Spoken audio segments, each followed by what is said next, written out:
Today is a massive day for Battlefield 5. DICE not only dropped the truly amazing trailer for War in the Pacific, the name of Chapter 5, but also alongside the plentiful content that can be spotted in that trailer, announced what to expect more specifically from the first weeks and months of Chapter 5, alongside of course the all-important release date.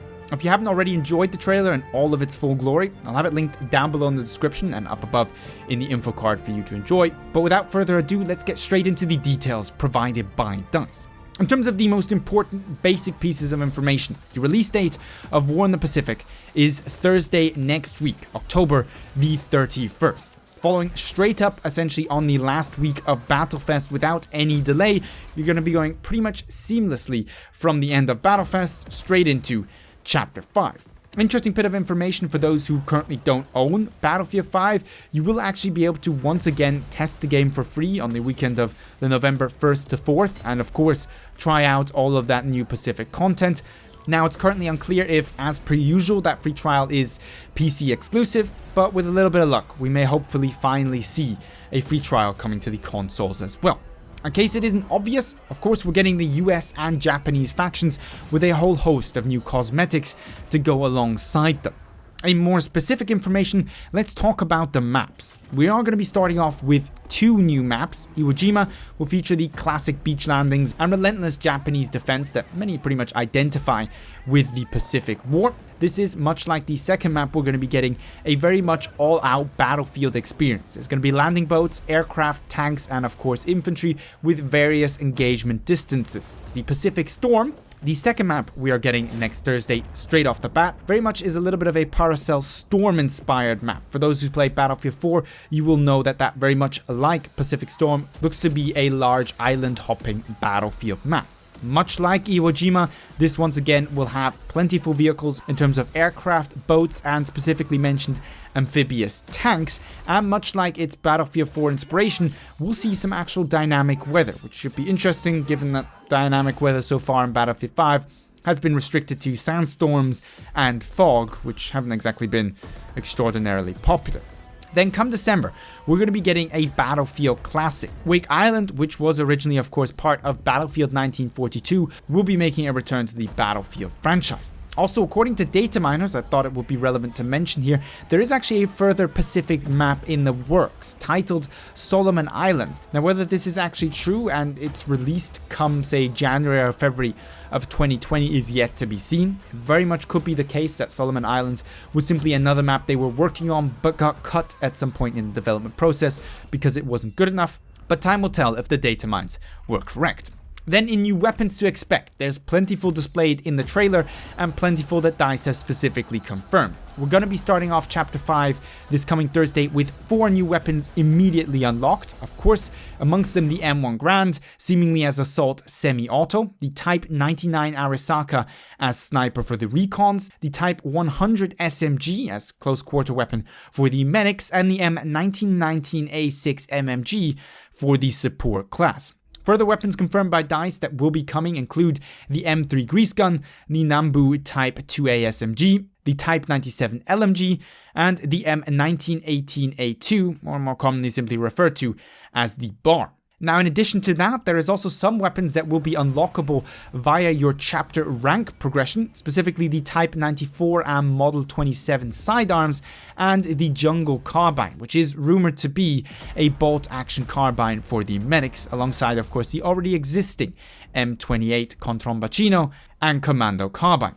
In terms of new gadgets, only one has been mentioned so far, specifically the lunge mine for the assault, which supposedly will be one of the first things we're able to unlock via one of those weekly challenges, typical of course for Battlefield 5's live service. Another one of those supposed unlocks coming at the beginning of Chapter 5 and specifically mentioned by DICE is a barbed wire bat, assumingly as melee weapon, but no further rewards have been confirmed so far. In terms of the all-important vehicles, this is after all a Battlefield game. Confirmed so far are the M4 Sherman tank, the Type 97, a medium tank for the Japanese, the LVT and Ka-Mi, which are both light amphibious tanks, operable of course on land and in the sea, and thus very well suited to the kind of environments we're going to be fighting over in this chapter. In terms of transport options, so far confirmed are a dinghy boat, MB Jeep, and the Type 95 car. Then for our pilots, we have the F4U Corsair in both a fighter and bomber variant, and similarly, the Japanese Zero, once again, in a bomber and fighter variant. The reinforcements we're getting are the Sherman Calliope, an equivalent rocket-capable Japanese tank, supposedly, alongside the usual options you would expect, with the US getting the JB-2 rocket, supply drops, smoke barrages, and sector artillery, and the Japanese getting their equivalents of those as well. Then, new to Battlefield 5 and Chapter 5, we're getting battle pickups, specifically in form of the Katana, which seems to be a one-shot weapon to take on infantry, and the M2 flamethrower to pretty much burn all your enemies out of existence. Then, later on in Chapter 5, we're getting new elites, specifically Jack Culver and Kayasuke Nakamura. Apologize for my poor pronunciation in advance at this point. And then there is a couple of more things we need to mention. Those not specifically spelled out by DICE, but relatively obvious from the trailer, and then a couple of details from the good old data miners. Now to start off with, the relatively funny looking bomb at the end of the trailer is supposedly the ACM N2 BAT, the first radar-guided bomb used by the Americans, and it looks like it's being used over on Wake Island. Now, whether this is just a specialization option or will be kind of a new weapon or gadget later on in Chapter 5 currently remains unknown. Similarly, there is a flamethrower-equipped version of the Sherman tank. Now, that could of course be an own tank variant or a reinforcement, but given that DICE has said that there's an expanded selection of specialization options for vehicles that are coming in Chapter 5, most likely here you're simply looking at a modified or specialized version of the Sherman tank that, depending on how you equip it, will either have or not have the flamethrower option. Also interesting to note here is that the US actually did use flamethrower-equipped Sherman tanks in the Battle of Uwajima, specifically designated as the M4A3R3 Zippo. These were actually supposedly a relatively rare occurrence on the battlefield because flamethrowers weren't all that useful or effective. I'm pretty sure that's not going to be the case in Battlefield 5, but time will tell.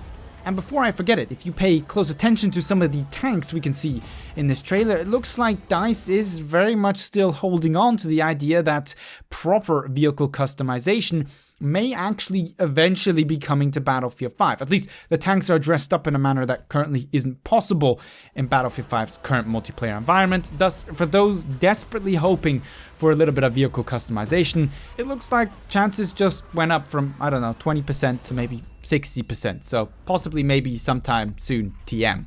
Now, in data mining relevant information, there's plenty we could talk about here, but I really did a video wrapping up everything we know from the data mines a few weeks back, so feel free to check that out if you want all of the details and everything we knew at that point. But the most important things that should be mentioned here are that supposedly we are getting a reworked version of Grand Operations for the Pacific Theater, named more appropriately Invasion.